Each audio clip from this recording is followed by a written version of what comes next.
une connaissance essentielle, pour une raison principale, c'est que l'Afrique est déjà en Europe.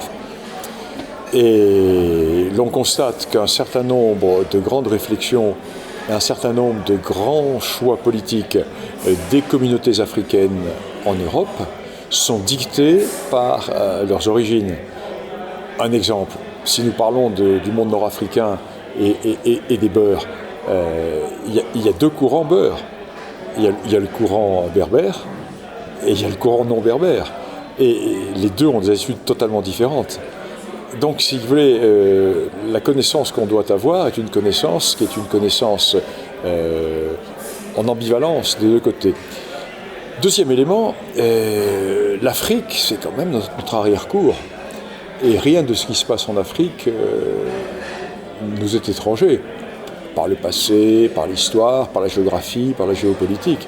Donc il est fondamental de connaître cette histoire africaine.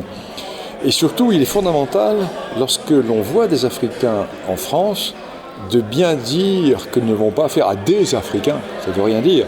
Nous avons affaire à des Soraï, que nous avons affaire à des Touaregs, que nous avons affaire à des Bambara, que nous avons affaire à des Dogons, tous héritiers d'une longue histoire, d'une longue civilisation.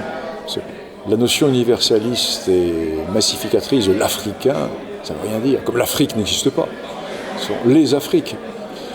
Donc c'est une double réalité que j'ai toujours tenté d'approcher. Moi je suis un homme de terrain, moi je suis un... vous savez, moi je dis toujours comme les anglo-saxons, the land and the people, la terre et les hommes. Hein. Partout où je vais en Afrique, je commence à voir la géographie, l'espace. Et je me dis comment les hommes ont-ils survécu, vécu, adapté ces défis de la nature par leur propre génie.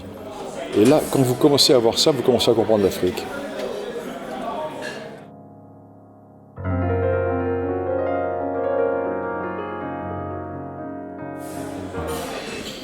Non.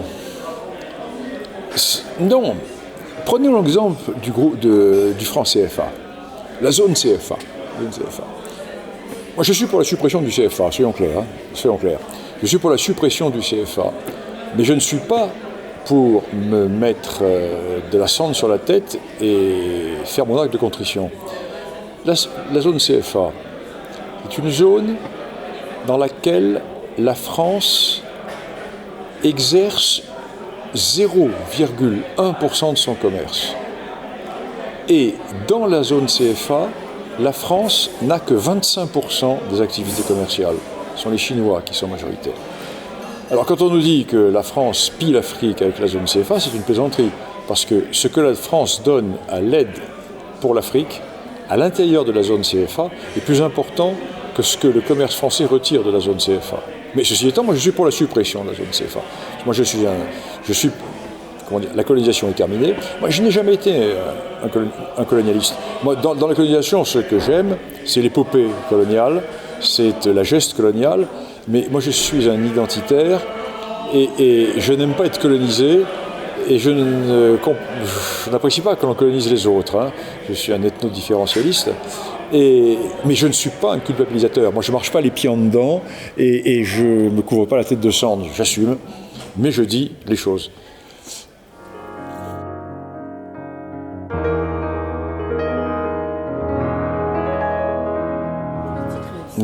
Non, parce que l'Afrique n'existe pas. Les Afriques.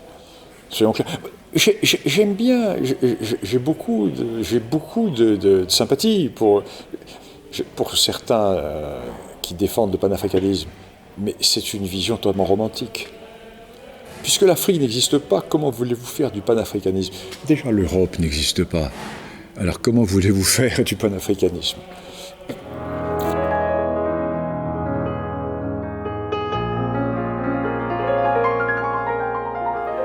Le cas algérien est très particulier. Le problème de l'Algérie, c'est que l'Algérie est un État, mais pas une nation. L'Algérie est divisée, profondément divisée. Elle a été unie qu'à l'époque française, et artificiellement, et d'une manière négative, par le côté jacobin, le côté massificateur jacobin. Aujourd'hui, ce qui se passe en Algérie, c'est pas du tout ce qu'on nous dit.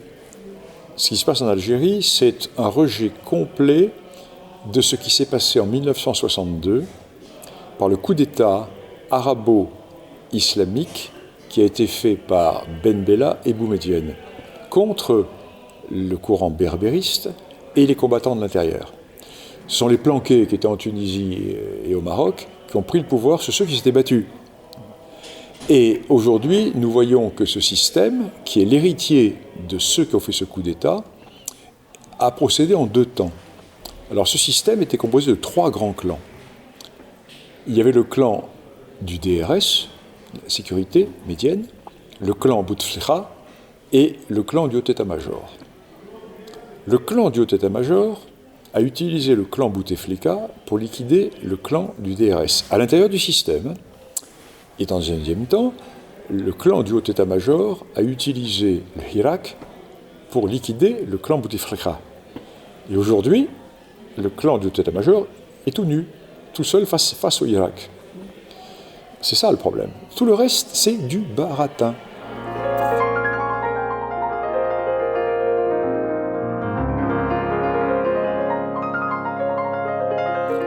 Mais il y a 2 solutions. 2 solutions. Ou le système ouvre la négociation avec le Hirak et il est perdu. Il est perdu parce que ce sera un phénomène de révolution qui se produira. Ou le système va jouer le jeu de la pseudo-élection qui ne changera rien, mais appuyé sur la légitimité, entre guillemets, de cette pseudo-élection, il va adopter une attitude, une politique de répression. Ce sont les 2 hypothèses. À ce moment-là, la conséquence pour nous en France, c'est l'immigration. Comme il y a 8 millions à 10 millions d'Algériens qui, par le jeu du regroupement familial, peuvent arriver en France, à ce moment-là, c'est le cataclysme. Et à ce moment-là, ça peut changer complètement la vie politique française. Parce que, il y a un moment où trop, c'est trop. Et à ce moment-là, il est possible que ça puisse déclencher des réactions en chaîne. C'est-à-dire que le phénomène algérien, qui n'aura peut-être pas de conséquences fondamentales en Algérie, pourrait en avoir en France. Voilà. Mais on ne peut rien dire de... Moi, je ne lis pas dans le mar de café, je dis, voilà les hypothèses.